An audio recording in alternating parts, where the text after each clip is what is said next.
ओम साईराम। आजिर साई संदेश रे बाबा कहते मु जानी पारुछि तू बहुत कठिन परिस्थिति देकी गति करुछु। मु तते साहाय्य करबाकू आसीछि जे कोनोसी रूप रे हेले भी मु तते साहाय्य करिबि, किंतु तू सबुदिन मोर उद्दी को सेवन करिबु, केबे भी भूलिबुनी संतान। तोर सबु कष्ट जंत्रणा मु दूर करदेवी। तू चिंता करना, तते खराब कहिले तू केबे खराब हे जीवुनी। तू किछि भूल करिनु, तोर कोनोसी दोष नाही। ता सत्वे भी तो मुंडरे सबु दोष को लदी दिहा हेउछि।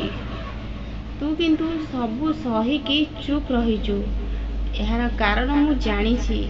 तू समस्त को कहूछु मो बाबा मते निश्चय न्याय देवे। एथिपाई संतान तू चुप हेगी रहिछु। तो बाबा उपरे तोर बहुत विश्वास, बहुत भल पाइबा अछि। तू चिंता करना, से समय निश्चय आसीबो। तो साई तते निश्चय सहाय्य करिबो।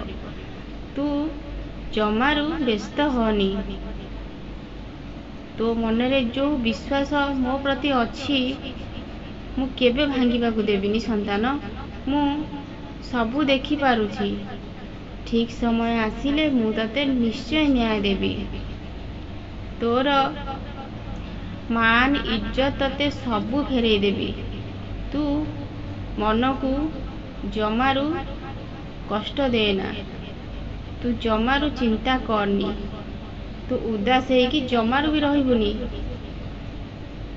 तू जो कथा पाई तोर मन बहुत खराब, जो तू भावुछु बाबा केमिति से मनीष हेइथिबो जहाकू मो जीवन साथी रूप रे पाइबी। संतान तते बहुत भल जीवन साथी मिलिबो। आ तो जीवन बहुत आनंद रे कटिबो। मोर उद्दी को सबुदिन तोर निज पाखरे रखिबू। मोर ए उद्दी तते सबु बेले रक्षा करिबो। तू बहुत खुशी रे रहिबू। तो जीवन रे बहुत सुख आसीबो। हाँ, गोटे कथा सबु बेले मन रखिबू। ए खराब लोक मानक पाखरु तू सबु बेले अलग हेकी रहिबू। तो जीवन रे बहुत शीघ्र परिवर्तन होबाकू जाउछि। तो जीवन रे सुखर सूर्य उदय होबाकू जाउछि संतान। तू जमारू व्यस्त होनी। तो जीवन रे बहुत सुख आसीबो। तू बहुत खुशी रे रहिबू। तू बहुत भल परिवार भी पाइबू। तो परिवार समस्ते भल थिबे।